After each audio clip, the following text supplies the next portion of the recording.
Assalamualaikum warahmatullahi wabarakatuh. Salam sejahtera bagi kita semua. Shalom, Om Swastiastu, Namo Buddhaya, salam kebajikan. Selamat pagi, selamat siang, selamat sore, selamat malam Pak Pratama dan teman-teman sekalian. Di sini kami dari kelompok 9 akan mempresentasikan chapter 9, 10, 11, 13, 14, 12, dan 17.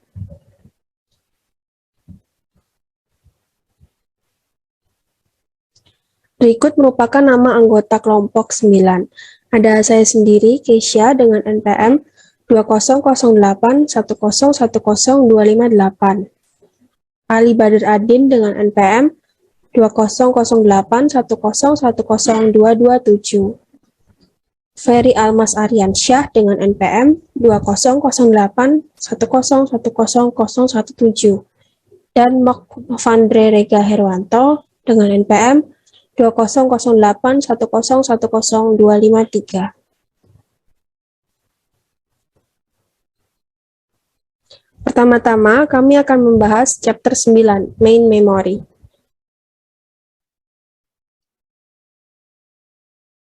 Oke. Ini 9.1, yaitu latar belakang. Program dibawa dari disk ke memori dan ditempatkan dalam proses untuk dijalankan.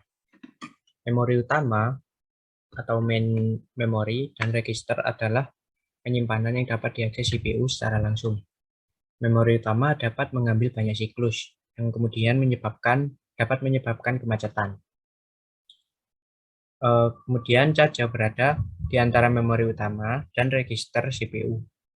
Perlindungan memori diperlukan untuk memastikan operasi yang benar. Kemudian proteksi. Setiap proses memiliki memori space yang terpisah karena proteksi dari proses yang lain. Sehingga setiap proses harus dibatasi alamat.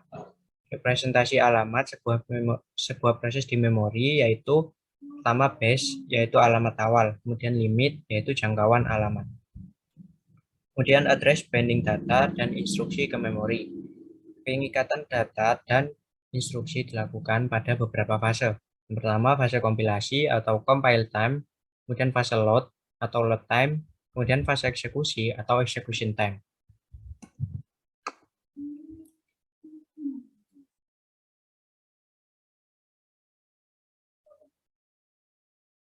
Kemudian logical versus physical address space.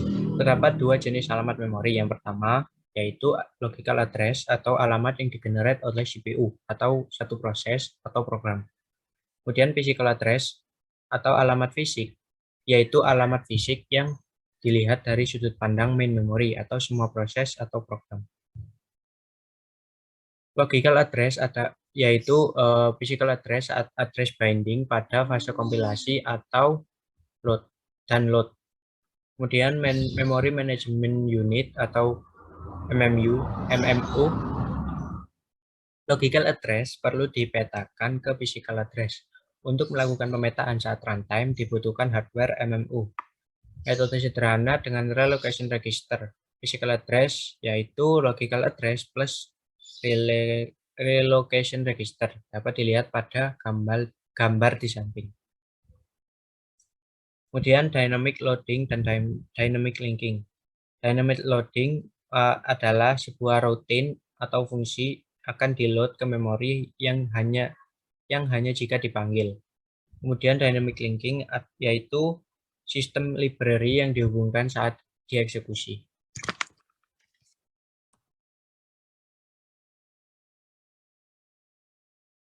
Kemudian contiguous memory allocation. Memori dibagi menjadi satu atau beberapa partisi. Satu partisi hanya dialokasikan untuk satu proses. Berdasarkan jumlah partisinya, metode ini dibagi menjadi single partition dan multiple partition. Variable partition. Pada variabel size, ukuran tiap partisi disesuaikan dengan kebutuhan memori tiap proses. Kemudian dynamic storage allocation problem. Metode untuk memasukkan n proses baru ke whole, yaitu yang pertama first fit, kemudian best fit, kemudian worst fit. Kemudian fragmentation. Fragmentasi eksternal yaitu total memori yang tersedia cukup tapi tidak berurutan. Kemudian fragmentasi internal yaitu jumlah alokasi cukup tapi sisa sedikit ke whole untuk dipakai proses lain. Oke, selanjutnya akan dijelaskan oleh teman saya. Saya Muhammad Novandri Rega Irwanto akan melanjutkan penjelasan dari teman saya. Pegging. Ruang alamat fisik dari suatu proses dapat tidak bersebelahan. Proses dialokasikan memori fisik setiap kali yang terakhir tersedia. Hal itu untuk menghindari fragmentasi eksternal, untuk menghindari masalah potongan memori berukuran bervariasi, untuk ukuran adalah kekuatan 2 antara 512 byte dan 16 MB. Alamat yang dihasilkan oleh CPU dibagi menjadi nomor halaman dan offset halaman. Lanjut ke struktur of the page table. Pertimbangkan ruang alamat logis 32 bit seperti pada komputer modern. Ukuran halaman 4 KB dalam kurung 212. Tabel halaman akan memiliki 1 juta entry, yaitu 232 per 212. Untuk menjalankan program dengan ukuran halaman N, perlu menemukan N frame bebas dan memuat program. Lanjut ke paging, calculating internal fragmentation. Ukuran halaman yaitu 2048 byte yang memiliki ukuran proses 72.766 byte, 35 halaman plus 1086 byte, fragmentasi internal 2048 dikurangi 1086 sama dengan 962 byte, fragmentasi kasus terburuk yaitu 1 frame min 1 byte, dan rata-rata fragmentasi sama dengan setengah ukuran frame. Solaris mendukung 2 ukuran halaman min 8 KB dan 4 MB megabyte. Akan saya lanjutkan pada bagian 9.5 swapping. Proses swapping memungkinkan sistem untuk dapat memindahkan halaman milik suatu proses ke disk guna untuk meningkatkan derajat multiprogramming. Sebuah proses dapat di-swap sementara keluar dari memori ke backing store. Selanjutnya dibawa lagi kembali ke memori guna untuk melanjutkan eksekusi. Nah, backing store sendiri ini merupakan disk dengan ukuran yang cukup besar dan memiliki kecepatan akses yang cepat. Varian dari swapping yaitu rollout dan roll-in, yang mana menggunakan algoritma priority based scheduling. Pada tahap ini, proses prioritas rendah akan ditukar dengan prioritas tinggi, agar prioritas tinggi dapat di-load dan dieksekusi. Bagian terbesar dari waktu swap ialah waktu transfer, di mana total waktu transfer berbanding lurus dengan jumlah memori yang di-swap. Contohnya ialah swap pada Windows dan Linux. Pada proses swapping out, ada yang perlu dan ada juga yang tidak perlu dilakukan swap lagi, untuk kembali ke alamat fisik yang sama. Pada hal ini, itu bergantung dengan metode pengikatan alamat serta pertimbangan input atau output yang tertunda ke atau dari ruang memori proses. Berikut merupakan skema dari swapping. Kita lanjutkan. Swapping with paging itu memungkinkan memori fisik untuk kelebihan permintaan, tetapi tidak dikenakan biaya pada swapping di seluruh prosesnya. Hal ini karena mungkin hanya sejumlah kecil halaman yang akan terlibat dalam swapping. Operasi page out memindahkan halaman dari memori ke backing store. Proses sebaliknya itu dikenal sebagai page in.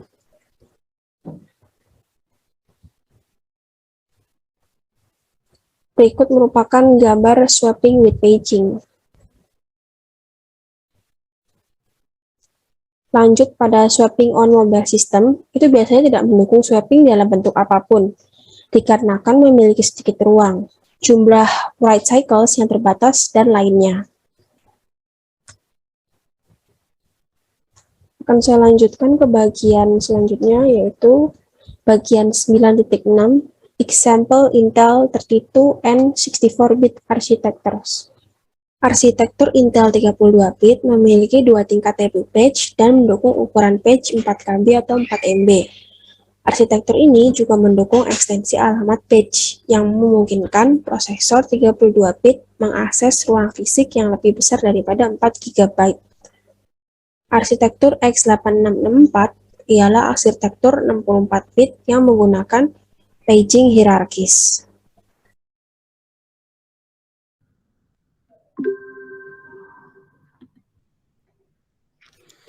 Selanjutnya adalah 9.7, yaitu Example ARM v8 Architecture. Chip Intel telah mendominasi pasar komputer selama lebih dari 30 tahun. Chip untuk perangkat seluler seperti smartphone dan komputer tablet seringkali berjalan pada prosesor ARM. Ketika Intel mendesain dan memproduksi chip, ARM hanya mendesainnya lalu melisensikan desainnya ke produsen chip. Apple melisensikan desain ARM untuk perangkat selulernya. Untuk Android, sebagian besar menggunakan prosesor ARM. ARM juga menyediakan desain arsitektur untuk real-time embedded system.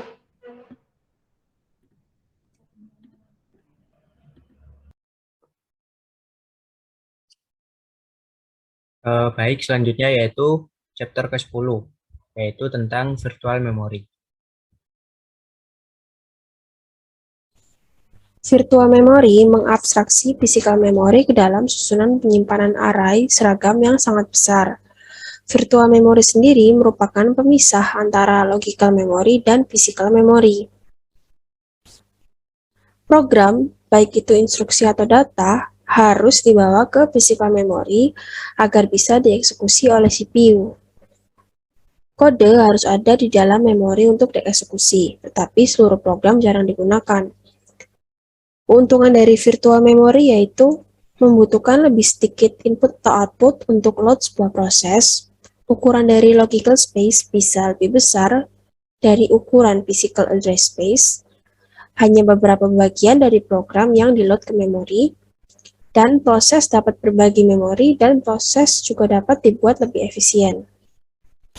Virtual memory bisa diimplementasi via domain paging dan domain segmentation.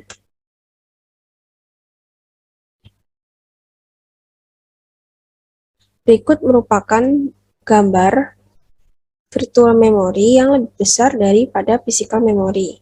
Selanjutnya, pada gambar di tengah ini merupakan virtual address space dari suatu proses dalam memori. Pada gambar sebelah kanan, terlihat share library menggunakan virtual memory. Lanjutnya, 10.2 yaitu domain paging. Merupakan teknik di mana pages dimuat hanya ketika mereka diminta selama eksekusi program. Sedangkan pages yang tidak diminta tidak pernah dimuat dalam memori. Domain paging dapat membawa seluruh proses ke dalam memori pada saat load time. Ini merupakan perpaduan antara swapping dan paging. Konsep lazy swapper yaitu jangan swap page ke memori kecuali ia dibutuhkan. Pager sendiri ialah swapper yang berhubungan dengan page swapping. Kelebihan dari domain paging yaitu lebih banyak user atau pengguna, lebih sedikit input-output yang dibutuhkan, tidak ada input-output yang tidak perlu, respon yang lebih cepat, lebih sedikit memori yang dibutuhkan, dan page fault terjadi ketika page yang saat ini tidak ada dalam memori diakses. Page harus dibawa dari paging store ke dalam bingkai page yang tersedia di memori. Selanjutnya pada bagian 10.3, copy on write. Metode copy on write memungkinkan proses induk dan anak dapat mengakses page yang sama di memori. Jika anak atau proses induk menulis atau memodifikasi page, maka salinan page akan dibuat. Pembuatan proses baru lebih efisien karena hanya perlu mengcopy page yang dimodifikasi saja. Hal tersebut merupakan keuntungan dari copy on write, seperti yang dapat terlihat pada gambar di sebelah kanan. Gambar pertama yang bagian atas ini merupakan sebelum Murah 1 memodifikasi page C, dan bagian yang bawah ini merupakan setelah memodifikasi page C atau setelah melakukan copy on write. Lanjut, sekarang page replacement. Cegah alokasi memori yang berlebihan dengan memodifikasi rutinitas layanan kesalahan halaman untuk menyertakan penggantian halaman. Sekarang, allocation of frames. Halaman untuk menangani instruksi ssmove, yaitu instruksi adalah 6 byte yang mencakup dua halaman untuk ditangani, alokasi tetap dan alokasi prioritas. Fixed allocation.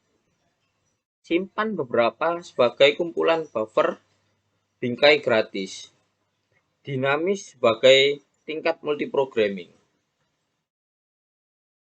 Tracing jika suatu proses tidak memiliki halaman cukup. Tingkat kesalahan halaman sangat tinggi, yaitu kesalahan halaman untuk mendapatkan halaman. Kedua, ganti bingkai yang ada. Yang ketiga, tapi cepat perlu diganti frame kembali.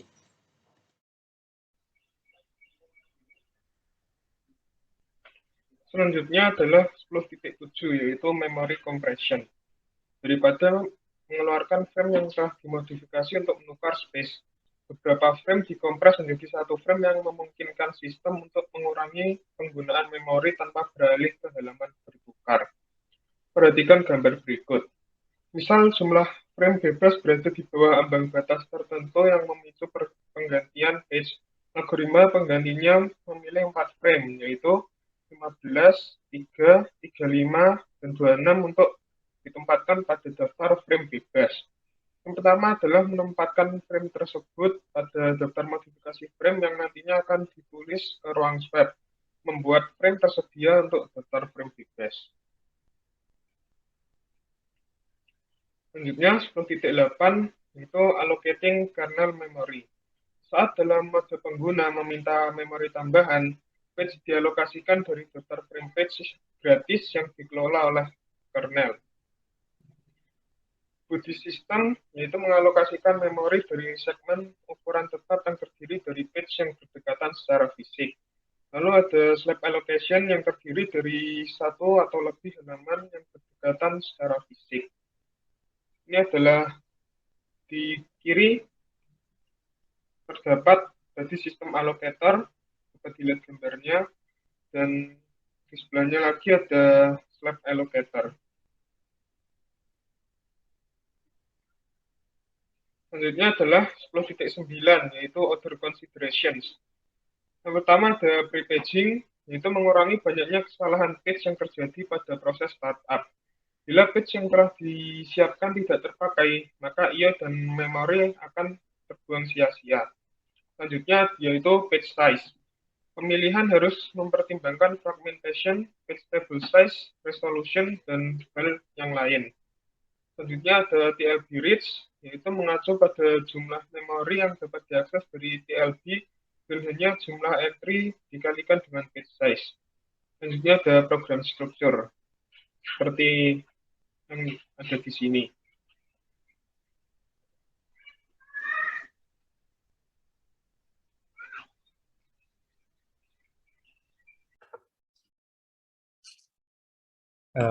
Selanjutnya yaitu 10.10 yaitu operating system example atau contoh dari sistem operasi.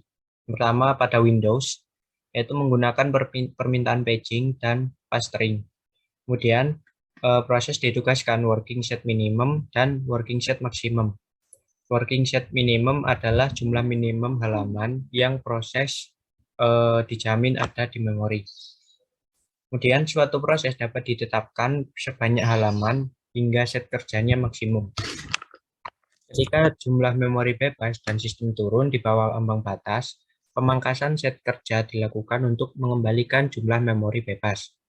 Pemangkasan set kerja menghapus halaman dari proses yang memiliki halaman melebihi batas minimum. Kemudian pada Solaris, mempertahankan daftar halaman gratis untuk menetapkan proses kesalahan.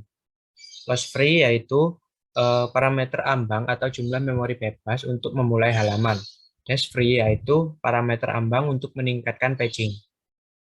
Kemudian min free yaitu parameter ambang untuk didukar.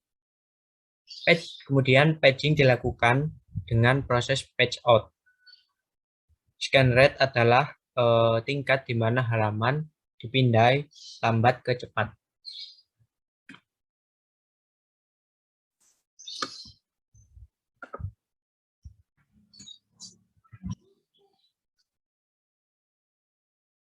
Nah, selanjutnya yaitu chapter 11 tentang mesh storage system.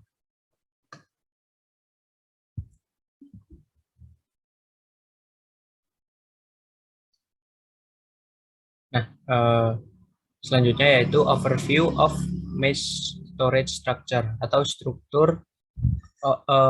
overview dari struktur penyimpanan massal.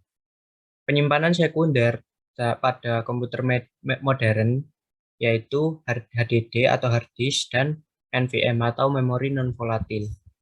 HDD memutar piringan material berlapis magnet di bawah gerakan kepala baca tulis.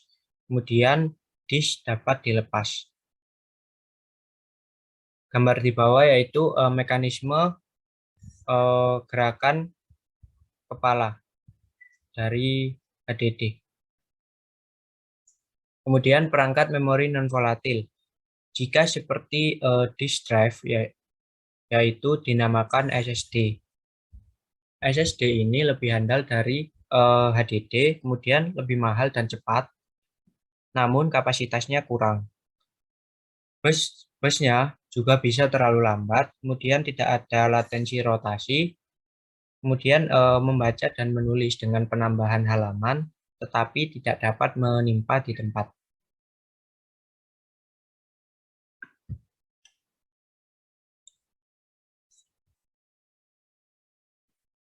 Kemudian memori volatil.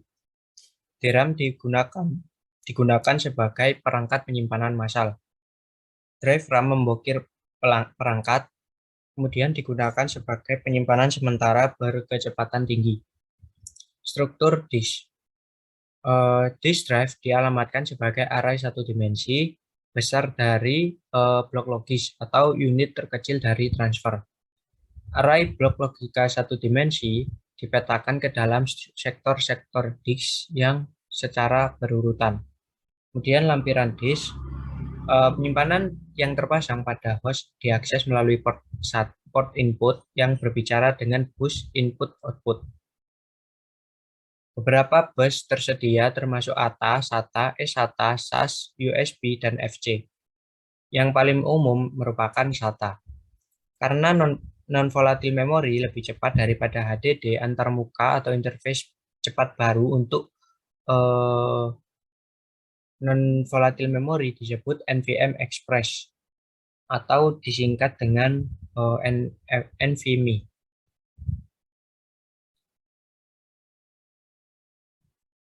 Kemudian HDD penjadwalan hard disk. Sistem operasi bertanggung jawab menggunakan perangkat keras secara efisien, kemudian meminimalkan waktu pencarian, mencari waktu, mencari jarak, kemudian bandwidth ditch adalah jumlah total byte yang ditransfer dibagi total waktu permintaan pertama untuk layanan dan penyelesaian dari transfer terakhir. Kemudian ada banyak sumber dari permintaan input-output disk. Yang pertama yaitu dari sistem operasi, kemudian proses sistem, kemudian proses pengguna. Permintaan input-output meliputi mode input atau output, alamat disk, alamat memori, jumlah sektor, dan jumlah sektor yang akan ditransfer. Kemudian OS akan mempertahankan antrian permintaan. Disk yang menganggur dapat segera bekerja pada permintaan input-output. Kemudian pada masa lalu, sistem operasi yang bertanggung jawab untuk manajemen antrian sekarang terintegrasi dengan controller.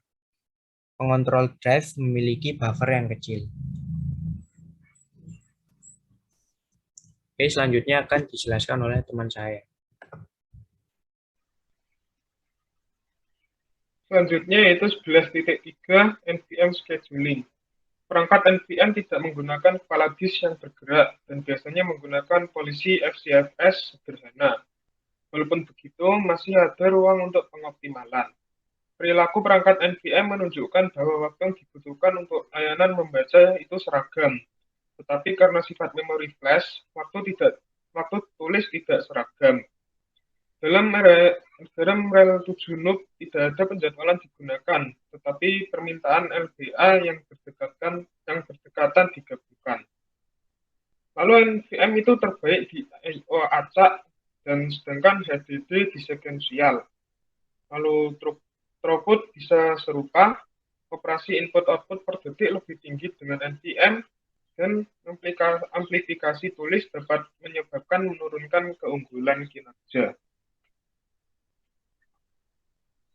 Selanjutnya yaitu 11.4 yang membahas tentang error detection and correction. Deteksi dan koreksi error sangatlah penting untuk banyak bidang komputasi termasuk memori, jaringan, dan penyimpanan. Deteksi error menentukan apakah masalah telah terjadi.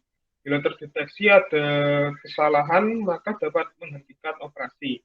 Deteksi sering dilakukan melalui parity bit. Kode koreksi kesalahan atau ECC tidak hanya mendeteksi masalah, tetapi juga memperbaikinya. Koreksi dilakukan dengan menggunakan algoritma dan jumlah penyimpanan ekstra.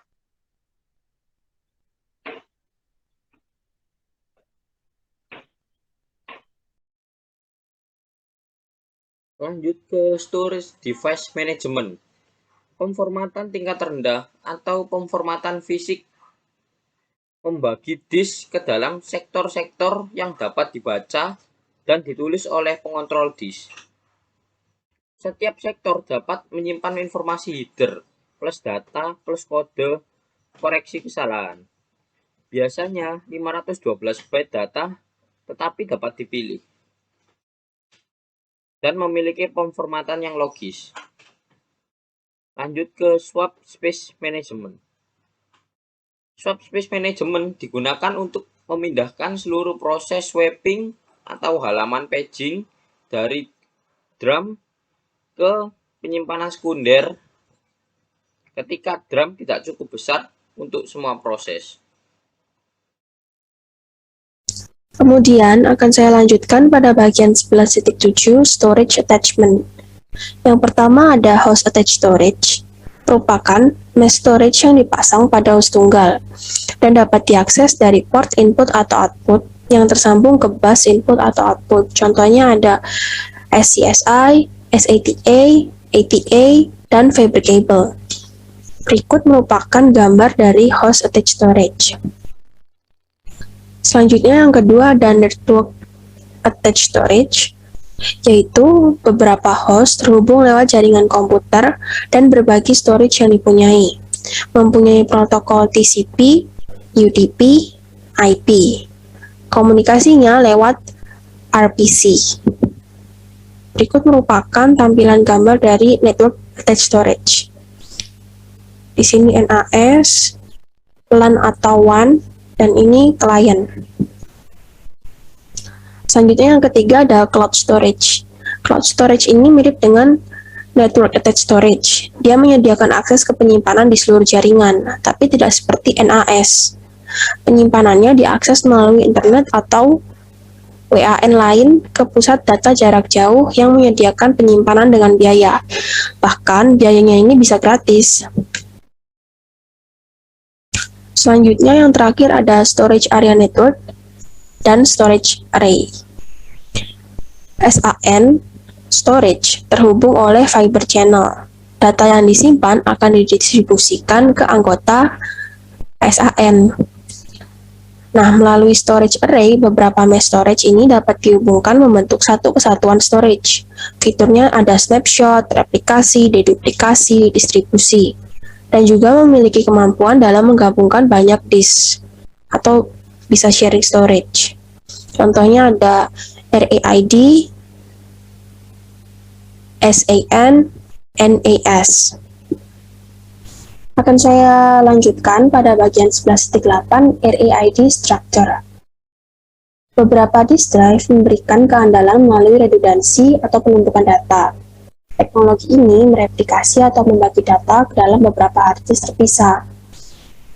RAID didesain untuk meningkatkan keandalan data serta meningkatkan kinerja input atau output dari hard disk.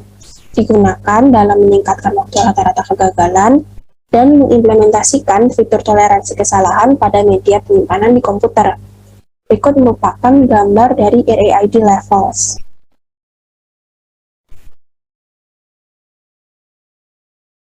Selanjutnya ada stripping, yaitu pemecahan data ke beberapa hard disk. Di stripping menggunakan sekelompok disk sebagai satu unit penyimpanannya. Skema RAID meningkatkan kinerja sistem penyimpanan dengan menyimpan data yang berlebihan. Pertama ada mirroring. Mirroring sendiri adalah penyalinan data ke lebih dari satu buah hard disk, RAID 1.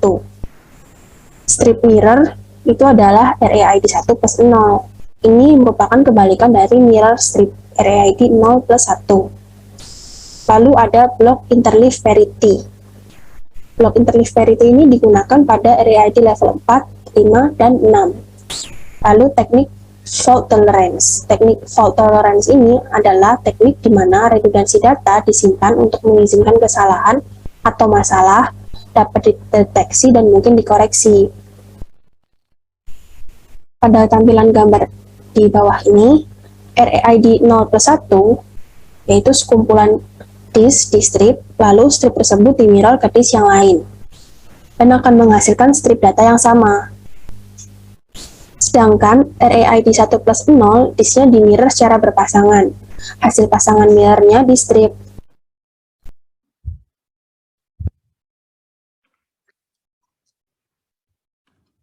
Selanjutnya yaitu chapter 13 tentang file system interface atau antarmuka sistem file.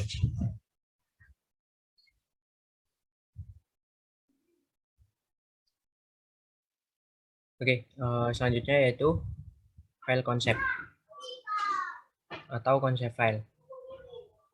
Ruang alamat logis yang berdekatan. Jenis-jenisnya yaitu data, ada numerik, ada karakter, kemudian biner. Kemudian ada selain data ada juga program. Kemudian konten yang ditentukan oleh pembuat file yaitu file teks, kemudian file sumber, kemudian file yang dapat dieksekusi. Kemudian atribut file.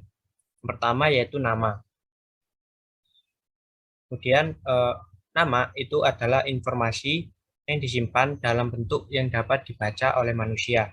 Kemudian selain nama ada identifier, kemudian tipe, dan lokasi. Lokasi yaitu penunjuk ke lokasi file.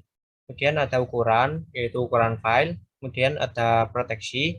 Kemudian ada waktu, tanggal, dan identifikasi pengguna. Kemudian informasi tentang file disimpan dalam struktur directory. Nah, directory structure atau struktur directory merupakan kumpulan node yang berisi informasi tentang semua file. Struktur directory dan file berada pada disk. Kemudian operasi file. Operasi file meliputi create atau membuat file, kemudian atau write atau menulis file di lokasi penunjuk tulis, kemudian membaca file di lokasi penunjuk baca, kemudian ada reposisi dalam file, kemudian ada delete, ada cut, ada open, ada juga close. Ada open file dan close file.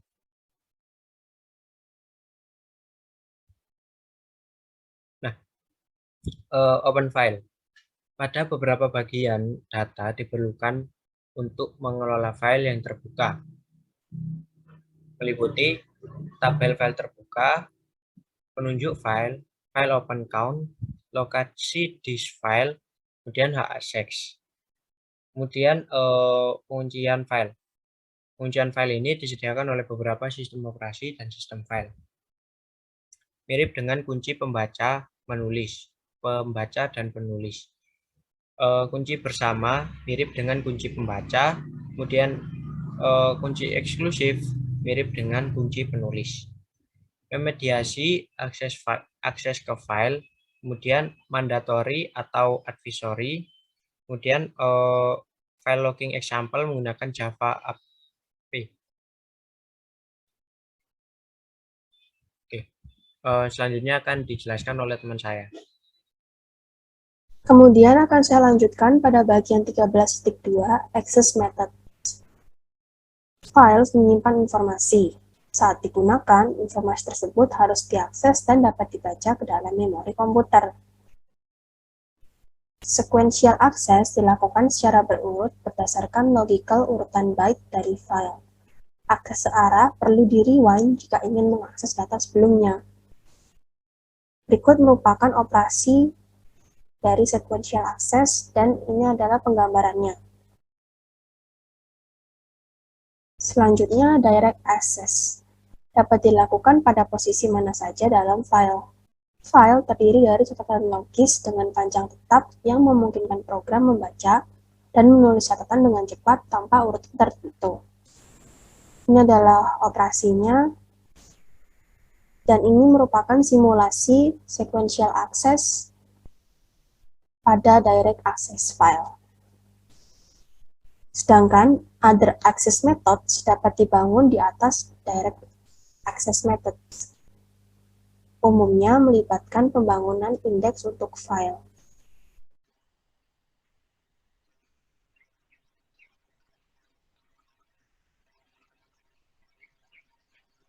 Selanjutnya adalah 13.3, yaitu directory structure. Directory structure adalah sekumpulan node yang berisi informasi tentang semua file. Directory dapat dilihat sebagai simbol yang menerjemahkan nama file ke dalam blok kontrol file mereka, baik dari struktur directory yang berada di disk.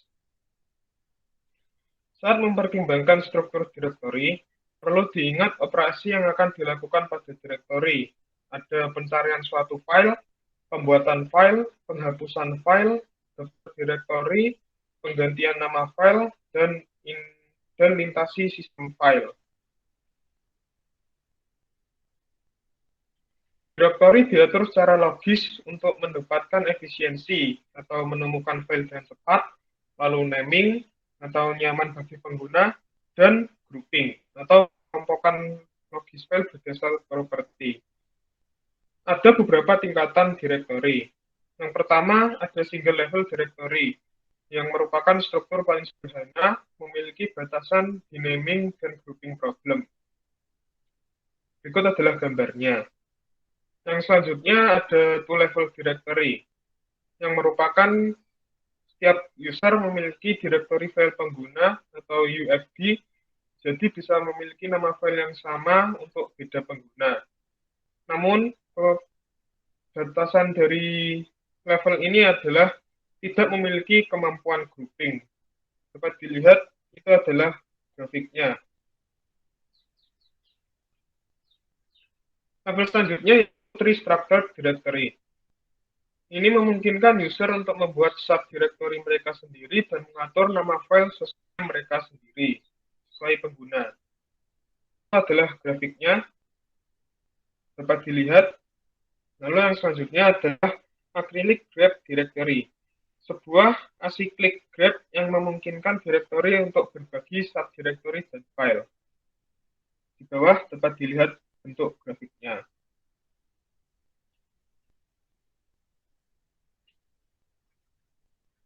Selanjutnya ada general grep directory. Ini menjamin tidak ada siklus dengan mengizinkan hanya tautan ke file, bukan subdirectory. Setiap kali link baru ditambahkan, gunakan algoritma deteksi siklus untuk menentukan apakah link tersebut oke. Dapat dilihat di bawahnya adalah grafik dari general grep directory. Dan ada current directory yang dapat menunjuk salah satu directory sebagai directory saat ini. Membuat dan menghapus file dilakukan dalam current directory. Kerjanya dapat dilihat pada gambar di bawahnya.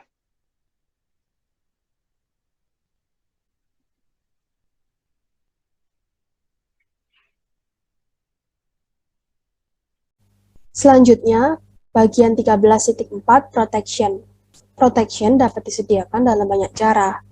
Laptop yang menjalankan sistem operasi modern mungkin memberikan perlindungan dengan mewajibkan autentikasi nama pengguna dan kata sandi untuk mengaksesnya. Mengenkripsi penyimpanan sekunder sehingga seseorang yang membuka laptop maupun mengeluarkan drive akan sulit untuk mengakses datanya. Dengan memfirewall akses jaringan sehingga ketika sedang digunakan, sulit untuk membobol melalui koneksi jaringannya. Type of access, akses diizinkan atau ditolak tergantung beragam faktor. Salah satunya adalah jenis akses yang diminta. Berikut merupakan beberapa jenis operasi yang dapat dikendalikan. Read, membaca dari file, write, menulis, atau menulis ulang file, execute, memuat file ke dalam memori dan mengeksekusinya.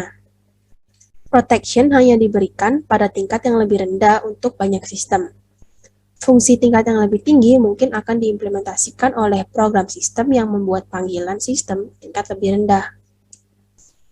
Akses kontrol memiliki keuntungan memungkinkan metodologi akses yang kompleks. Masalah utama dengan daftar akses adalah panjangnya. 3 klasifikasi user sehubungan dengan file yaitu yang pertama owner. User yang membuat file adalah owner. Group.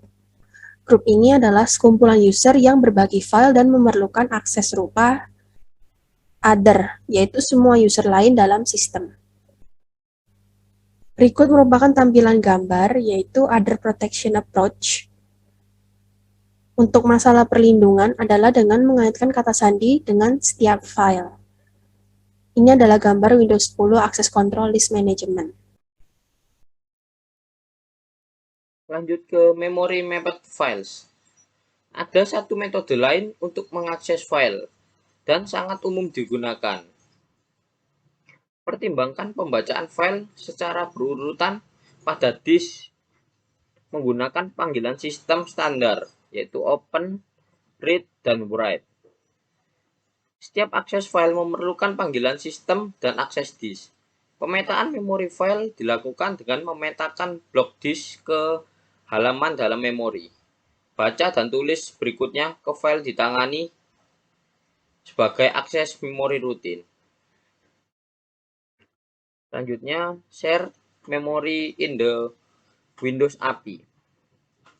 Garis besar umum untuk membuat wilayah memori bersama menggunakan file yang dipetakan memori di Windows API melibatkan pembuatan pemetaan file yang terlebih dahulu untuk file yang akan dipetakan dan kemudian membuat tampilan file yang dipetakan di ruang alamat virtual process.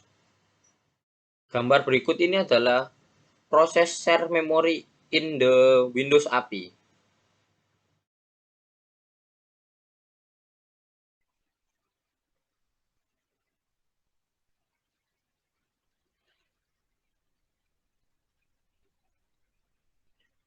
Selanjutnya, kita akan membahas chapter 14, yaitu File System Implementation.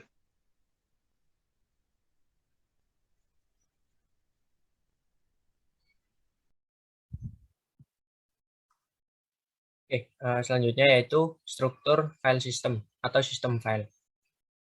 Pertama, struktur file meliputi unit penyimpanan logis dan pengumpulan informasi yang terkait. Kemudian sistem file berada di penyimpanan sekunder atau disk. Kemudian disk menyediakan penulisan ulang di tempat dan akses acak. Kemudian blok control file atau file control block yang disingkat dengan FCB, yaitu struktur penyimpanan yang terdiri dari informasi sebuah file. Kemudian driver perangkat mengontrol perangkat fisik. Kemudian sistem file diatur ke dalam lapisan. Nah, selanjutnya yaitu sistem file berlapis. Driver perangkat mengelola perangkat input-output pada lapisan kontrol input-output. Selain itu juga mengelola buffer dan cache memori. Kemudian modul organisasi file memahami file, alamat logis, dan blok fisik. mengelola ruang kosong, alokasi disk. Sistem file logis mengelola informasi metadata. Layering berguna untuk mengurangi kompleksitas dan redundansi. Lapisan logis dapat diimplementasikan dengan metode pengkodean apapun menurut perancang operasi sistem operasi.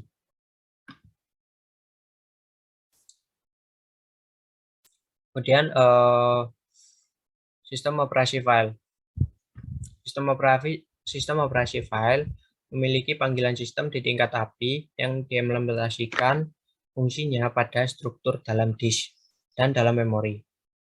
Block control boot berisi info yang dibutuhkan oleh sistem untuk memboot sistem operasi dari volume itu. Block control volume berisi detail volume. Kemudian struktur directory mengatur file. Nah, selanjutnya block control file atau singkat FCP, file control block.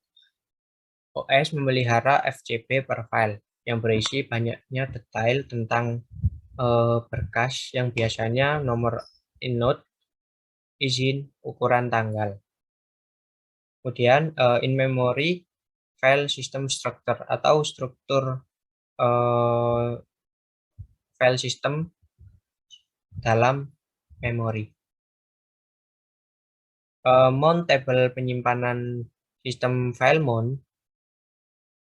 Mount table penyimpanan sistem file meliputi mount point, kemudian file tipe sistem. Sistem wide open table berisi salinan block control file dari setiap file dan info lainnya. Kemudian per proses open file table atau tabel per proses open file berisi petunjuk yang sesuai masukan dalam sistem wide open file table. Selanjutnya akan disampaikan oleh teman saya. Selanjutnya pada bagian 14.3 Directory Implementation.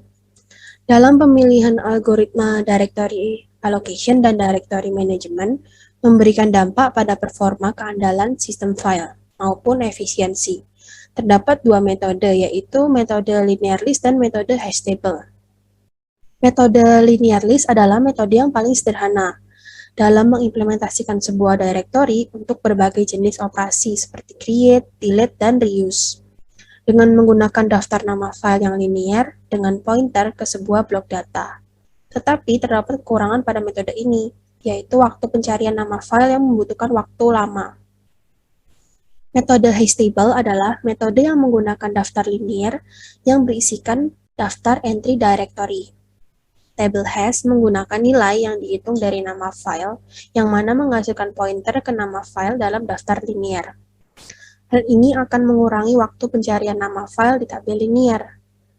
Collisions adalah situasi di mana dua nama file hash ke lokasi yang sama.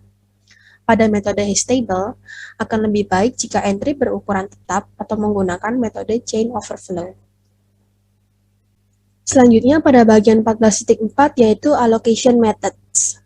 Terdapat tiga metode utama pengalokasian ruang.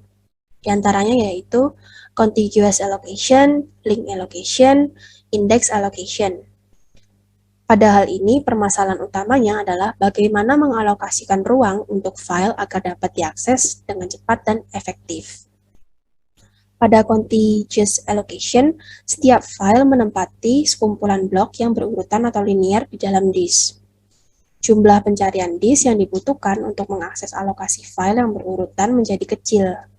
File yang dialokasikan berurutan didefinisikan oleh alamat disk dan panjang blok unit pertama. Gambar di sini merupakan permasalahan sulit menemukan ruang untuk file baru yang akan dipetakan ke dalam disk. Dilanjutkan dengan link allocation. Link allocation menyelesaikan permasalahan yang muncul pada contiguous allocation. Setiap file merupakan bagian dari daftar berkait dalam sebuah blok data. Setiap blok memiliki pointer ke blok berikutnya. Directory berisikan pointer blok awal dan akhir file. Ini merupakan gambar link allocation.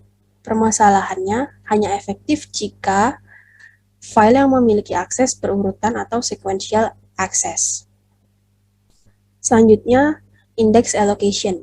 Index allocation ini menggabungkan semua pointer ke dalam sebuah lokasi index block, menyelesaikan permasalahan eksternal, fragmentation, dan masalah pendeklarasian ukuran atau size declaration pada contiguous allocation. Ini merupakan gambar dari index allocation. Selanjutnya ada performance. Performance itu adalah metode terbaik bergantung pada jenis akses file. Sebagai contoh, contiguous allocation bagus untuk sequential dan random. Link baik untuk sequential dan tidak random.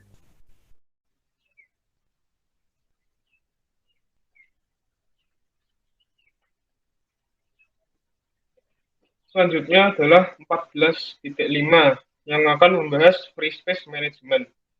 Yang pertama ada bit vector atau bitmap. Daftar free space diimplementasikan sebagai bitmap atau bit vector. Setiap blok diwakili oleh satu bit. Jika bloknya kosong, maka bitnya 1. Lalu jika bloknya dialokasikan, maka bitnya 0. Sesuai dengan ilustrasi yang ada di bawah ini. Untuk selanjutnya, ada link free space list on disk. Ini tidak bisa bersebelahan ruang dengan mudah, tidak terbuang, dan tidak perlu melintasi seluruh list. Ilustrasinya ada seperti di sebelahnya.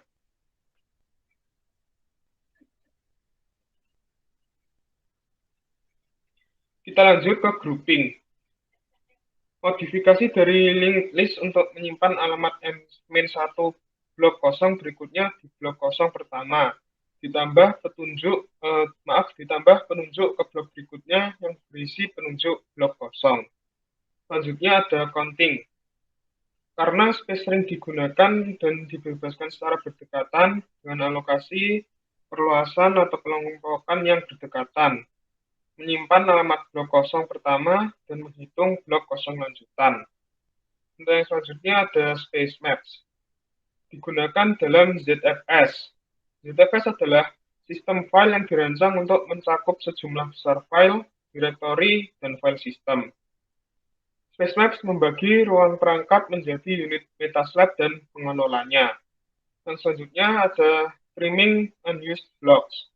Media penyimpanan di mana blok ditimpa untuk pembaruan, hanya memerlukan daftar kosong untuk mengelola space kosong. Blok tidak diperlakukan khusus saat dibebaskan.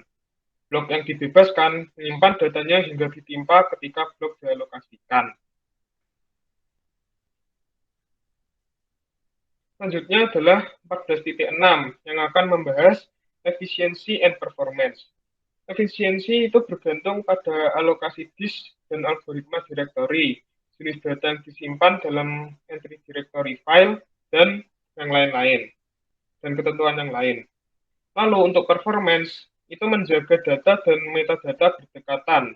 Ada buffer chase, lalu synchronous, read behind, dan read ahead.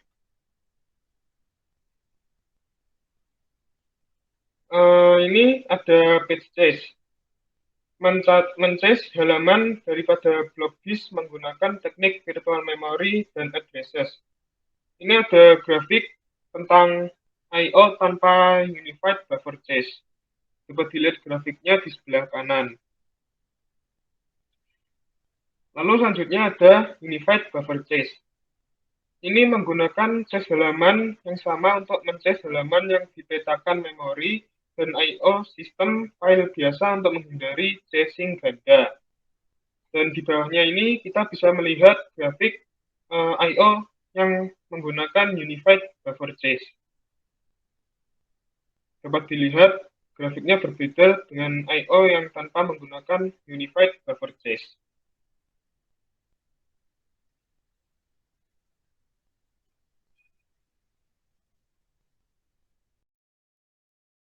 Selanjutnya yaitu recovery. Pemeriksaan konsistensi yang membandingkan data dalam struktur direktori dengan blok data pada disk dan mencoba memperbaiki inkonsistensi.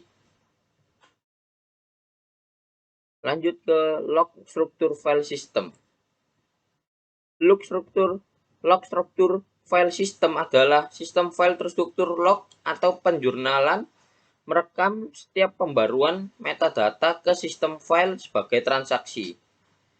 Semua transaksi ditulis ke log. Lanjut ke example the waffle file system. Digunakan pada filler atau peralatan jaringan, peralatan sistem. File terdistribusi yaitu NVRAM untuk menulis cacih dan melayani NFS, CIFS, HTTP, dan FTP.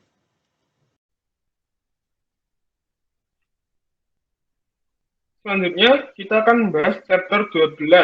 Dalam chapter 12 ini, akan membahas tentang input-output systems.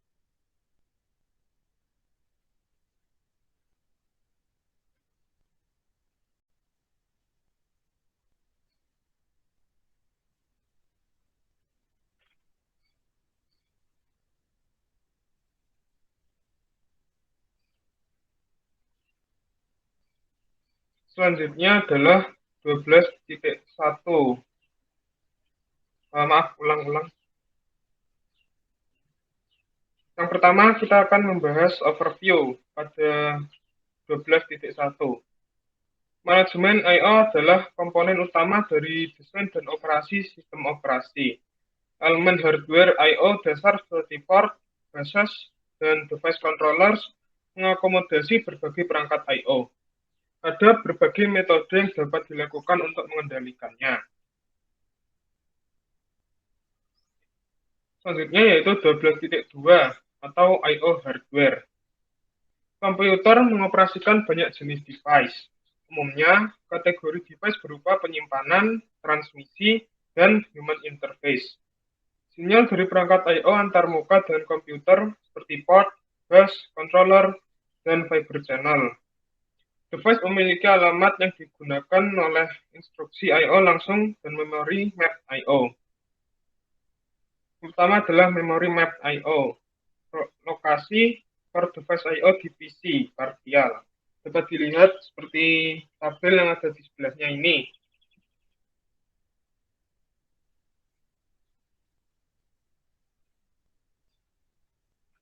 Selanjutnya ada polling. Untuk setiap I/O byte, yang pertama, baca busy byte dari status register hingga 0. Lalu, host mengatur read atau write byte, dan jika write, menyalin data ke daftar data out. Lalu, host mengatur bit command ready. Lalu, langkah keempat adalah controller menyetel busy bit dan mengeksekusi transfer. Dan yang terakhir, controller membersihkan busy bit, error bit, command ready bit ketika transfernya selesai. Selanjutnya ada interrupt. Hardware CPU memiliki kabel garis permintaan interupsi di CPU setelah mengeksekusi. Ketika CPU mendeteksi pengontrol telah menegaskan sinyal pada jalur permintaan interupsi, maka akan dilakukan penyimpanan status dan melompat ke penanganan interupsi di alamat dalam memori. Handler menentukan penyebabnya, lalu melakukan pemrosesan, lalu melakukan pemulihan status, dan mengeksekusi pengembalian dari instruksi interupsi. Coba dilihat seperti grafik yang ada di sebelahnya. Selanjutnya ada latensi. Latensi menekankan manajemen interupsi karena sistem single user mengelola ratusan interupsi per detik dan menserver ratusan ribu. Latensi ada dua. Yang pertama adalah latensi command di macOS, seperti screenshotan yang ada di sebelahnya itu, dan ada tabel vektor Intel Pentium Processor Event, yang seperti tabel di sebelahnya. Dapat dilihat berbeda.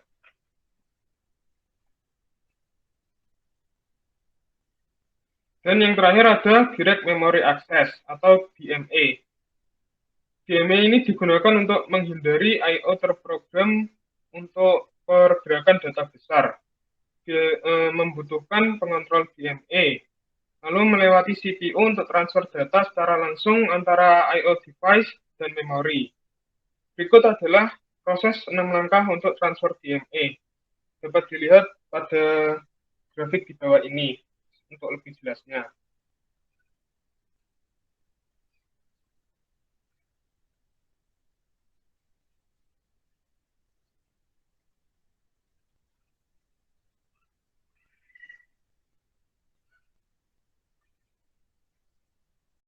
Selanjutnya, bagian 12.3, Application I/O Interface. Modul kernel yang mengontrol perangkat adalah driver perangkat atau device driver. Sistem call interface yang disediakan untuk aplikasi dirancang untuk menangani beberapa kategori dasar perangkat keras, termasuk block device, karakter stream device, memory map file, network socket, dan program interval timers.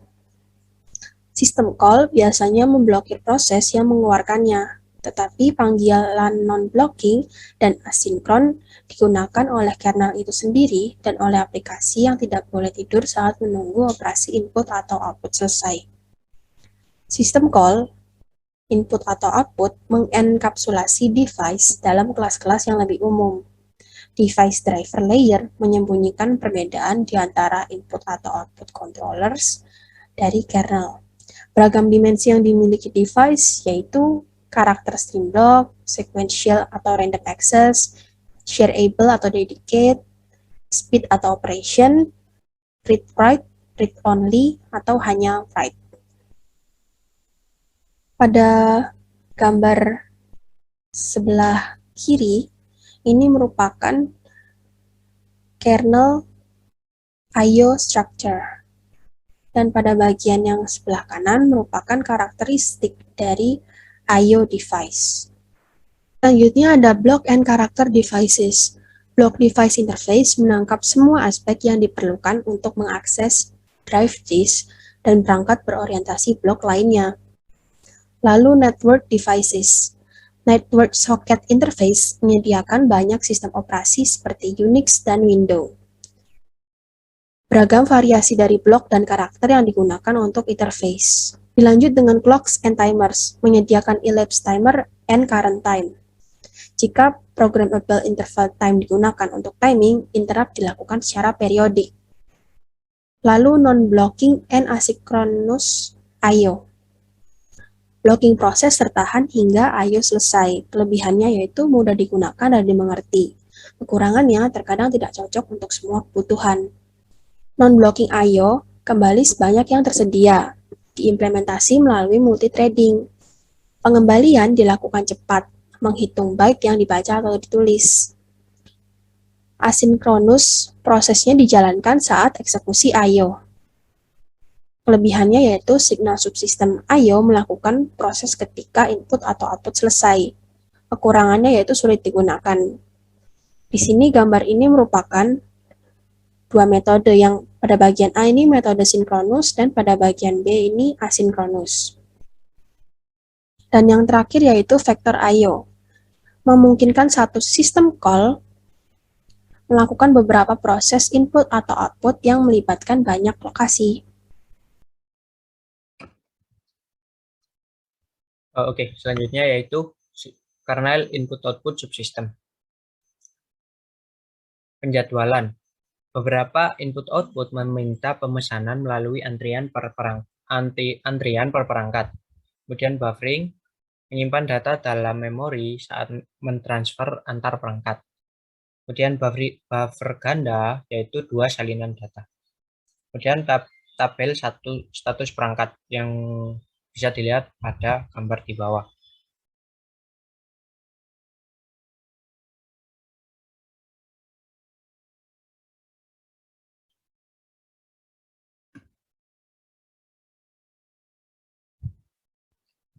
Kemudian perangkat input-output PC dan pusat data umum dan kecepatan antarmuka. Dapat dilihat pada gambar di bawah. Ada keyboard USB, Blue Note USB, dan lain-lain. Ada SATA juga, dan lain-lain. Kemudian kernel input-output subsystem meliputi caching, yaitu perangkat yang lebih cepat menyimpan salinan data. Kemudian ada spooling, yaitu menahan output untuk perangkat. Kemudian ada reservasi perangkat, yaitu menyediakan akses eksklusif ke perangkat. Nah, selanjutnya yaitu penanganan error. OS atau sistem operasi dapat pulih dari pembacaan disk, perangkat tidak tersedia, sementara menulis kegagalan. Sebagian besar mengembalikan nomor atau kode kesalahan ketika permintaan input-output gagal. Log kesalahan sistem menyimpan laporan masalah.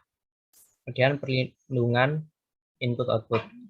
Proses pengguna mencoba untuk mengganggu operasi normal melalui instruksi input-output ilegal. Kemudian pengguna panggilan sistem yang untuk melakukan input-output. Selanjutnya yaitu struktur data kernel. Kernel menyimpan info status untuk komponen input-output. Banyak struktur data kompleks untuk melacak buffer, memori alokasi, kemudian blok rotor. Beberapa menggunakan metode berorientasi objek dan penyampaian pesan ke menerapkan input-output. Selanjutnya yaitu manajemen daya. Tidak sepenuhnya domain input-output, tetapi banyak yang terkait dengan input-output. Komputer dan perangkat menggunakan listrik, menghasilkan panas, membutuhkan pendinginan. OS membantu mengelola, meningkatkan penggunaan. Kemudian komputasi seluler memiliki manajemen daya sebagai OS kelas 1 aspek. Selanjutnya sistem modern menggunakan konfigurasi dan ACPI yang menyediakan kode yang berjalan. Kemudian ringkasan subsistem input-output kernel. Subsistem input-output mengordinasikan kumpulan ekstensif dari layanan yang tersedia. Kemudian tingkat atas perangkat akses subsistem input-output melalui antarmuka yang disediakan.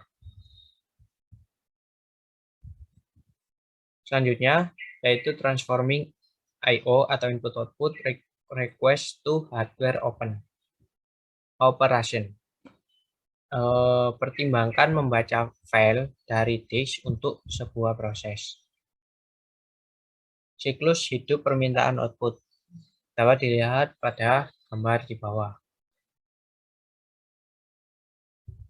Itu ada request input output, kemudian ke system call, kemudian di if can already statically input output request. Jika ya, maka place data in return value or in process space. Jika tidak, send request to device driver block process appropriate. Kemudian proses request issue commands to controller, configure controller to block until interrupt. Dan setelah interrupt, execute command, monitor device, kemudian input output complete, generate interrupt. Kemudian tadi jika ya, setelah place data, maka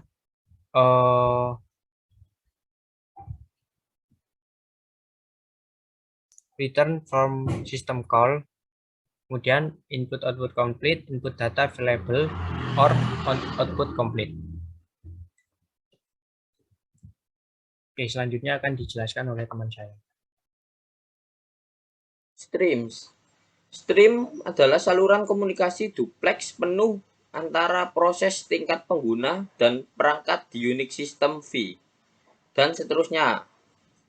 Stream terdiri dari yang pertama, antarmuka kepala stream dengan proses pengguna. 2. Antarmuka akhir driver dengan perangkat. 3. 0 atau lebih modul stream diantaranya. 4. Opsi kontrol aliran untuk menunjukkan tersedia atau sibuk.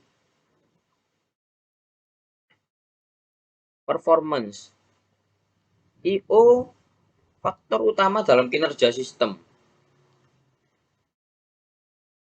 Ada 4 faktor utama dalam kinerja sistem. Yaitu yang pertama, menurut CPU, untuk mengeksekusi driver perangkat kode I/O kernel. 2. Saklar konteks karena interupsi. 3. Penyalinan data. Dan yang keempat, lalu lintas jaringan sangat menegangkan. Nah, sekarang kita sampai ke chapter yang ke-17.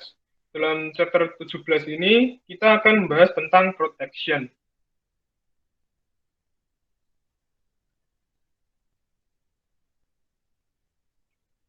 Kita akan masuk ke bagian 17.1, Goals of Protection.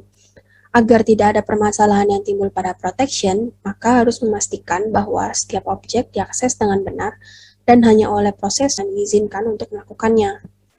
Protection diberikan untuk mencegah pelanggaran yang buruk dan disengaja terhadap pembatasan akses oleh pengguna atau user. Sumber daya yang tidak dilindungi tidak dapat bertahan dari penyalahgunaan oleh pengguna yang tidak berwenang. Sistem berorientasi perlindungan menyediakan sarana untuk membedakan antara user resmi dan user yang tidak sah. Lanjut pada bagian 17.2 yaitu Principles of Protection. Prinsip panduan yang telah teruji waktu untuk protection adalah prinsip dengan hak istimewa paling rendah. Ini menentukan bahwa program, pengguna, dan bahkan sistem diberikan hak yang cukup untuk melakukan tugas mereka. Prinsip hak istimewa paling rendah dapat membantu menghasilkan lingkungan komputasi yang lebih aman. 17.3 Protection Rings. Metode umum untuk mengamankan objek adalah dengan menyediakan serangkaian protection rings, masing-masing dengan lebih banyak hak istimewa daripada yang terakhir. ARM misalnya, menyediakan 4 tingkat perlindungan. Yang paling istimewa yaitu trust zone, hanya dapat dipanggil oleh mode kernel. Berikut merupakan gambar dari protection ring structure. Sedangkan gambar yang di sini adalah Android yang menggunakan trust zone.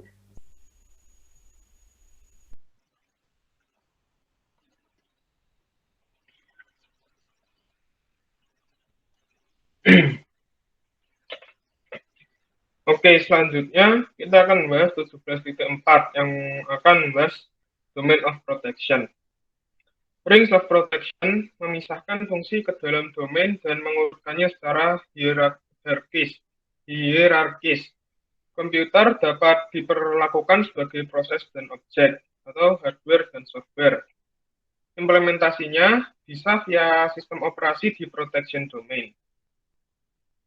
Dengan menentukan proses sumber daya dapat mengakses, domain dapat berbagi hak akses, dan asosiasi bisa statik atau dinamik.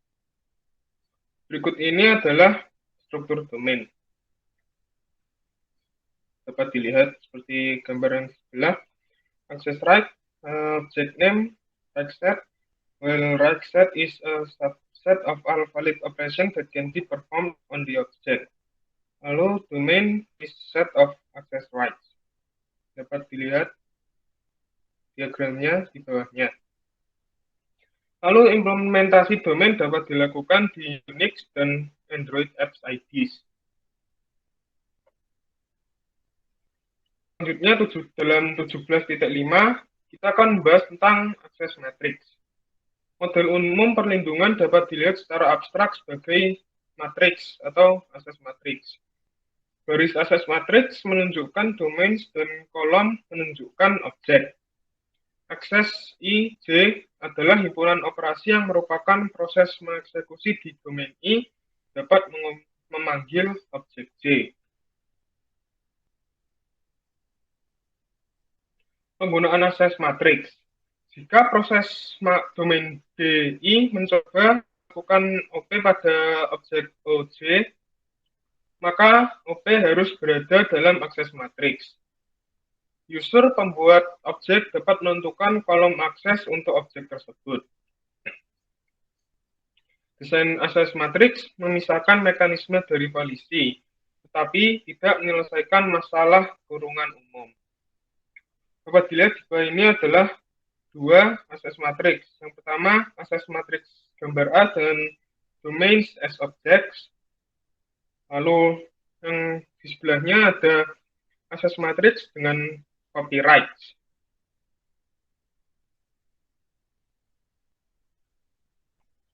Dan ada lagi di sini yang di sebelah kiri adalah tabel dari akses matriks yang menggunakan owner rights. Dan di sebelahnya lagi ada tabel akses matriks yang dimodifikasi dari figur B.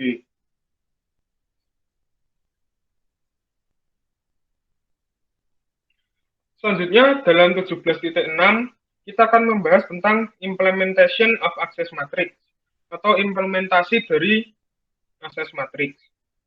Berikut ini adalah metode implementasi akses matrix.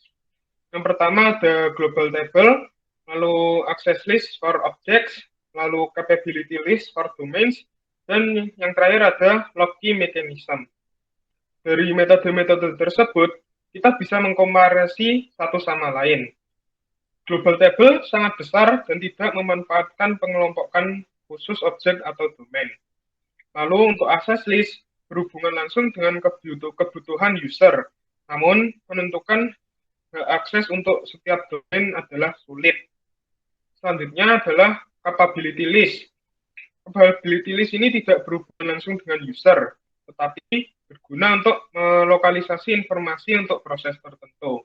Dan yang terakhir, log key mechanism adalah kompromi antara access list dan capability list.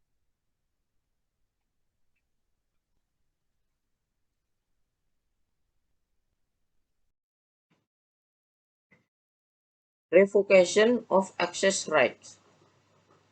Berbagai opsi untuk menghapus hak akses domain ke objek. Segera vs tertunda. Selektif vs umum, sebagian vs total, dan sementara vs permanen. Daftar akses yang hapus hak akses dari daftar akses. Sederhana. Cari daftar akses dan hapus entry. Segera, umum atau selektif. Total atau sebagian, permanen atau sementara.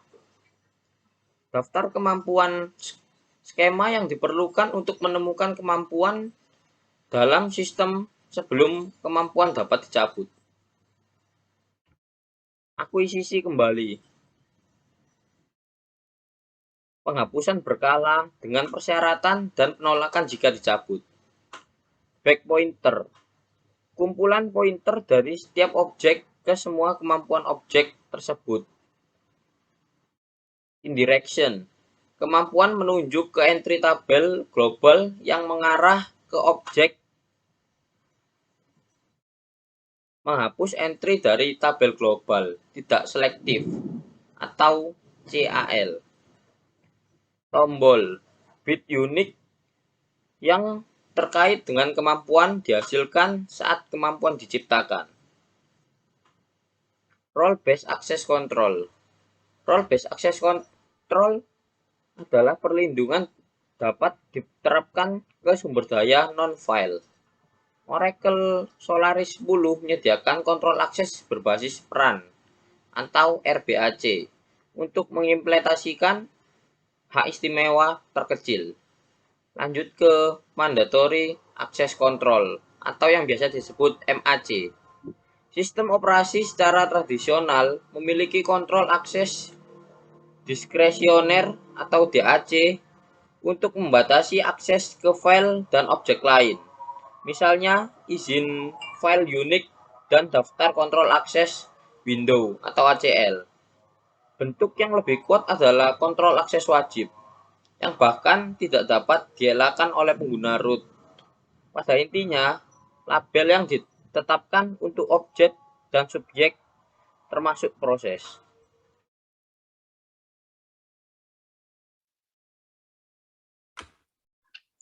Nah, Selanjutnya yaitu capability based system atau sistem berdasarkan kemampuan. Pada sistem ini, Hydra dan CAP adalah sistem berbasis kemampuan pertama. Kemudian sekarang disertakan pada Linux, kemudian Android, dan yang lainnya berdasarkan POSIX 1E. Peningkatan root memiliki harga istimewa, tapi tidak fleksibel. Nah, kemampuan POSIX 1E dapat dilihat pada gambar di bawah. Dengan kemampuan, ping dapat run atau berjalan seperti normal user dengan cap, net raw, set. Kemudian allowing atau diizinkan untuk menggunakan ICMP tapi tidak dengan extra privilege yang lain. Kemudian pada model lama bahkan ping utility yang simple harus required root privilege karena itu membuka raw network socket. Kemudian capability atau kemampuan dapat of us slicing up the power of root. Jadi aplikasi individu dapat memotong dan memilih hanya pada privilege yang mereka butuhkan. Nah, selanjutnya yaitu metode peningkatan perlindungan lainnya. Metode peningkatan perlindungan lainnya yaitu perlindungan integritas sistem atau SIP yang diperkenalkan oleh Apple pada Mac OS atau Mac Operation System 10.11. Pada yang diperkenalkan Mac OS Apple ini membatasi akses ke file dan sumber daya sistem, kemudian menggunakan atribut file, kemudian hanya ekstensi kernel bertanda kode yang diizinkan dan dapat dikonfigurasi hanya aplikasi bertanda kode. Kemudian pemfilteran panggilan sistem seperti firewall, kemudian bisa memeriksa semua argumen panggilan sistem. Kemudian implementasi pada Linux melalui seccomp bpf. Selanjutnya, sandboxing. Sandboxing ini menjalankan proses di lingkungan terbatas. Kemudian terapkan serangkaian batasan yang tidak dapat dihapus di awal proses dimulai. Proses tidak dapat mengakses sumber daya di luar set yang diizinkan. Pada Java dan .NET diimplementasikan pada level virtual machine. Sistem lain menggunakan Mac, Apple adalah pengguna awal. Penandatanganan kode memungkinkan sistem untuk mempercayai program atau script dengan menggunakan cryptohash agar developer memasuki executable. Nah, selanjutnya yaitu proteksi dasar bahasa atau language based protection. Pada language based protection ini, spesifikasi proteksi dalam bahasa pemrograman memungkinkan deskripsi kebijakan tingkat tinggi untuk alokasi dan penggunaan sumber daya. Implementasi bahasa menyediakan perangkat lunak untuk perlindungan penegakan. Kemudian menafsirkan spesifikasi perlindungan yang disediakan oleh perangkat keras dan sistem operasi. Selanjutnya, perlindungan di Java 2. Ditangani JVA Virtual Machine atau JVM. Kelas diberikan oleh domain perlindungan ketika dimuat JVM. Domain perlindungan menunjukkan operasi yang dapat dilakukan kelas jika metode library yang dipanggil yang melakukan operasi istimewa stack diperiksa untuk memastikan operasi dapat dilakukan. Pemeriksaan waktu buka dan waktu proses menegakkan keamanan tipe. Kelas efektif merangkum dan melindungi data. Nah, terima kasih. Sekian yang dapat kami sampaikan.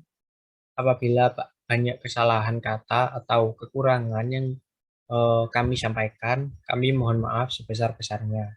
Sekali lagi terima kasih. Saya akhiri. Wassalamualaikum warahmatullahi wabarakatuh.